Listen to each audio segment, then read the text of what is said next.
concilio pudo llegar a decir, y Pablo VI repetir muchas veces, que el problema más grande de nuestro tiempo era la separación entre la fe y la vida.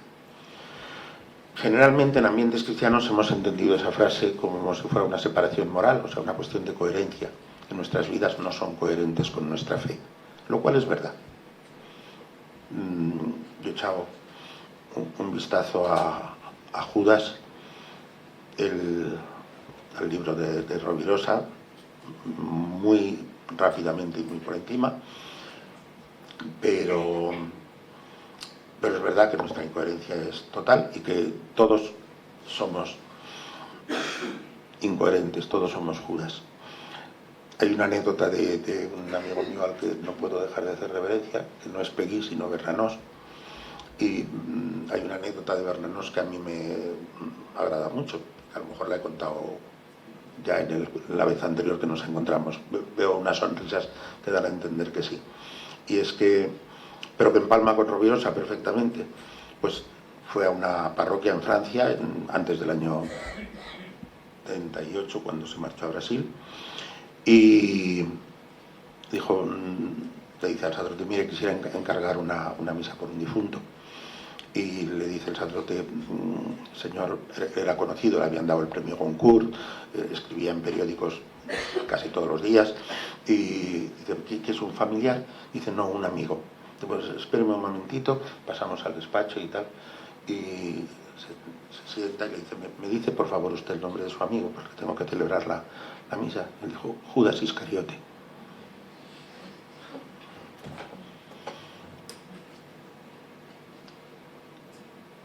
Casi ese gesto le hace digno de beatificación. Quiero decir, en lugar, eso es un cristianismo desencapsulado.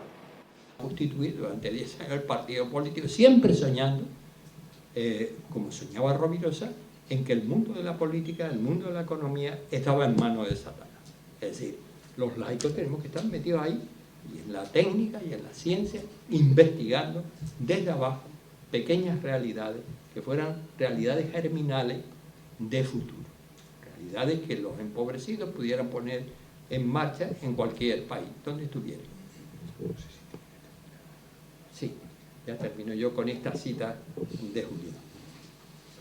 Dice Julián, la nueva división del trabajo que impone el neocapitalismo internacional necesita en esta etapa de un amplio mercado de trabajadores con título universitario.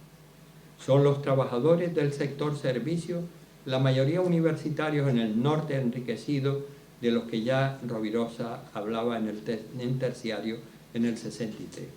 Estos trabajadores del sector servicio serían pieza clave del sistema. Su deber sería ser solidarios con los empobrecidos de la tierra y devolver el poder y el protagonismo a la sociedad. La autogestión es obra de la sociedad misma. Sin la autogestión, que es medio y fin en sí misma, la democracia no alcanza el nivel humano exigido. Sin embargo, para que los universitarios cumplan con esta tarea, se les exige dos condiciones: poner directamente al servicio de los pobres todos sus conocimientos, por tanto, contra el sistema, y alcanzar los máximos niveles profesionales. Un día dijo Jesús, como a mí me han perseguido, os perseguirán a vosotros. El universitario que haga esto será perseguido por el sistema, ya que es su mayor enemigo al utilizar para la emancipación de los pobres lo que le dieron para su opresión. Preciosa la cita de Julián, porque estaba convencido en eso, y en Iberoamérica aprendió todo, y ha aprendido todo este fuego precisamente en el plano profesional, en el plano apostólico, en todos los planos. Y eso era seguir en ese sueño que Rovirosa, don Tomás Maragall y todos los militantes obreros, todos los militantes obreros que están hoy con el padre, pues nos han transmitido. En dos palabras, concluir todo esto que Víctor ha estado comentando, y es como él decía, cómo en este libro terciario, fijaros que son unos meses antes de morir, y además en el año 63, cuando uno lee esto en el año 63, España estaba empezando a tener el sector terciario. O sea, si es que era todavía fundamentalmente el sector primario, minería, agricultura, pesca, tal, y un poquito de industrialización que había. Y ya, o sea, en el 63, o sea, él lo había pensado antes, para escribirlo en el 63, él está viendo el sector terciario y ve que incluso lo que ahora es, lo que entonces era producción y tal, necesitaría de trabajadores con un alto nivel de cualificación que fuera fundamentalmente, decían, manejando botones y tal, y no cultivando la tierra, sino que todo iba a ser tecnificado, ¿no? Y por eso le llamaba, decían, cualquier empresa me hace falta mucha gente del sector terciario. Entonces, ¿cómo se imagina él a la iglesia? ¿Cómo nos plantea él esa iglesia de la que está hablando, que la está viendo? Es que la está viendo, o sea, no es que se le esté imaginando, la está viendo. Y él dice, grupo, a mí me parece genial por lo de la libertad, o sea, justamente lo que se decía antes de encapsular, ¿no? Hace todo un discurso en contra de los capillismos, de las cofradías. No se puede, o sea, los capillismos, las cofradías, los grupos de iglesia hacen un mal a la iglesia en el sentido de que lo que hacen es convertir a la gente a su cuestión y no a una fraternidad de iglesia, a una fraternidad común. Y entonces como que se van fragmentando en distintos, digamos, ahora le llaman carismas, en distintas, y hay poca colaboración de unos con otros. Entonces él se imagina la tarea del laicao, el laicao adulto, se imagina un laicao que ha hecho un proceso de conversión que dura toda la vida, que tiene un momento fuerte de conversión y transforma su vida. Y esa transformación de su vida consiste en formar pandillas de amigos, pequeñas pandillas de amigos, que se unen para consagrar su vida al servicio por el bien común en el campo profesional que controlen, bien inventando cosas, bien en el tema sanitario, bien en el tema bancario, o sea, al servicio del bien común. Esa pandilla de amigos se juega en la vida, y dice él, con toda la libertad, o sea, no se trata de letras, de acuerdos, de orden, con toda la libertad y haciendo eso. Cualquier solución que propongamos en economía y en cualquier aspecto político, cultural o que hagamos y que quiera ser humana, tiene que abarcar todo el hombre en sus aspectos. También en la mañana decía, el obispo lo comentó, pues no podemos dejar al hombre pensar, lo primero que tenemos que pensar es en el beneficio, en el bien común.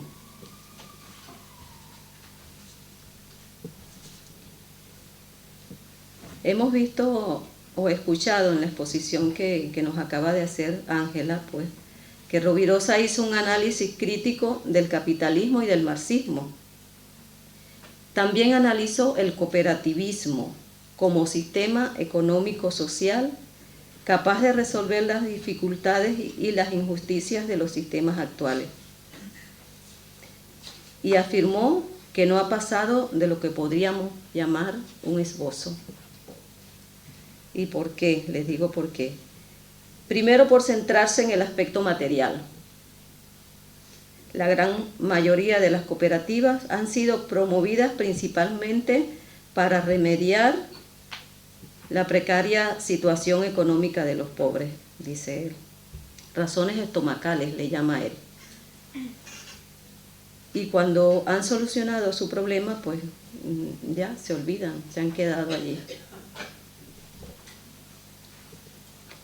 La implantación del cooperatismo, que ya es la propuesta que él hace, ha de ser obra de los cooperatistas. Se han realizado muchas cooperativas sin ese espíritu cooperatista. Él habla de las cooperativas que son creadas para la lucha por la existencia. Y nos propone, que es lo que propone en el coping, es el cooperatismo, que es una palabra que él pues, crea para diferenciarlo, porque la propuesta de él no es la lucha por la existencia, sino la colaboración por la existencia. Julián Gómez del Castillo tenía claro que los miembros de este movimiento debían tener como norma de vida la siguiente afirmación: siempre estaremos donde los empobrecidos sean protagonistas de su vida personal y colectiva. Por ello nace el proyecto de misiones, porque no nos entendemos de otra forma sino es evangelizando, y evangelizando desde lo que somos. Oficialmente el movimiento llega a Venezuela el 8 de diciembre de 1999, día de la Inmaculada Concepción y día de la patrona de la diócesis de Ciudad Guayana. Leyendo el proyecto de misiones de Venezuela, fíjense la claridad con que se plantea estas cosas. Dice lo siguiente, voy a leer una cita textual de ese proyecto. Dicen en aquella época: hacemos nuestra la llamada de la Iglesia Universal a la evangelización desde los empobrecidos, a llegar a ser verdaderamente la Iglesia de los pobres, y esto no como una opción, sino como exigencia del don bautismal.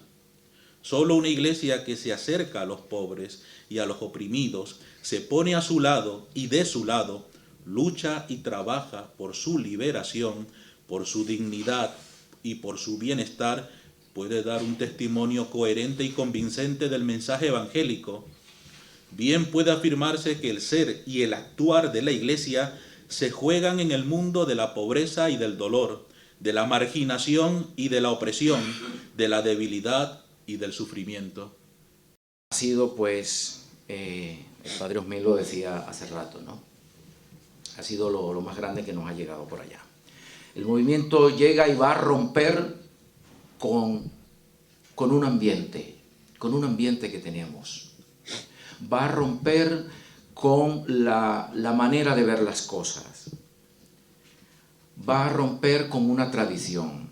Julián lo dejó por escrito. Hay una revista, yo lo estoy releyendo cada vez porque Julián tenía una visión muy clara de Iberoamérica.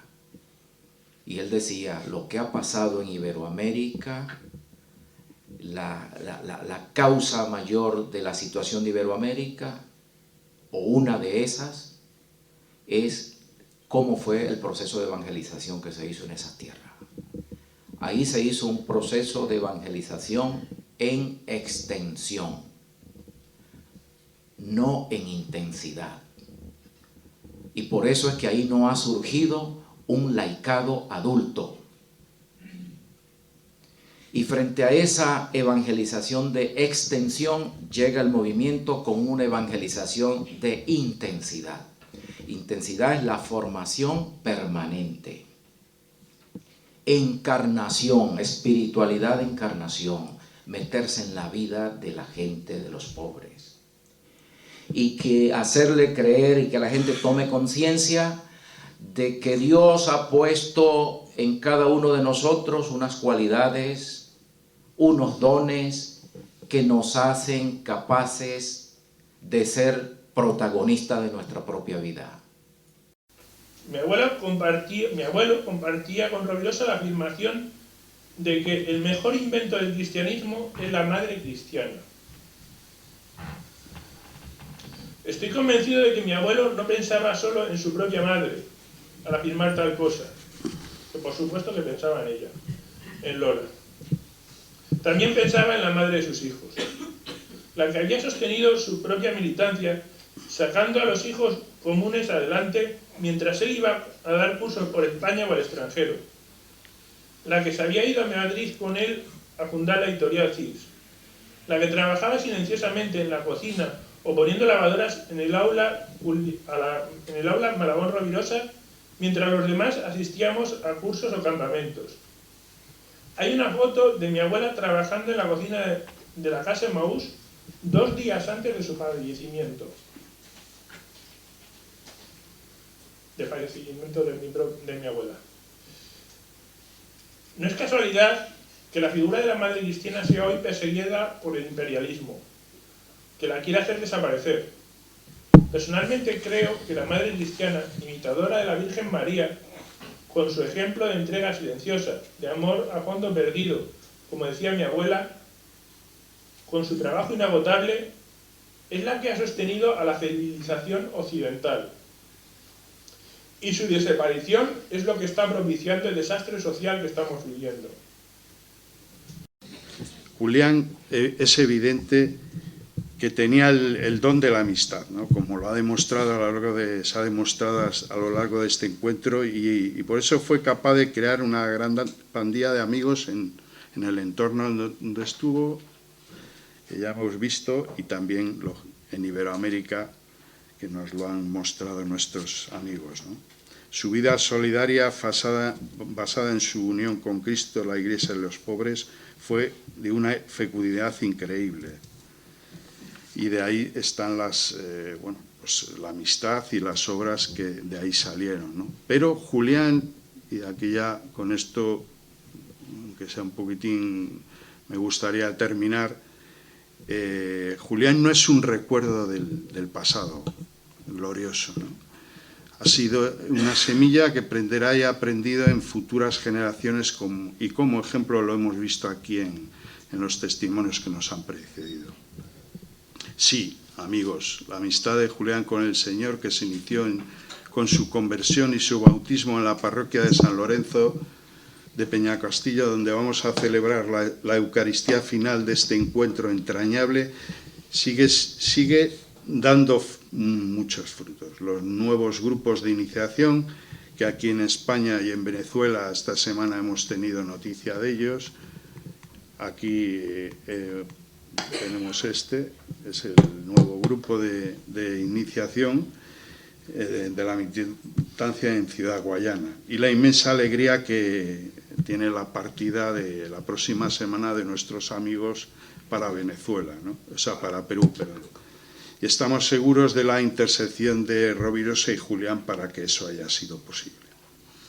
En una sociedad donde el sistema imperialista dominante, basado en el lucro y el poder, trata de romper las estructuras solidarias que sostienen al ser humano, familia, trabajo, la moral, la verdad y hasta la misma concepción del ser humano, es más necesaria que nunca el testimonio de personas que vivan la utopía, el ideal, como le gustaba decir a Julián, de hacer posible una sociedad solidaria que busque el bien común de todos y cada uno de los habitantes de este mundo.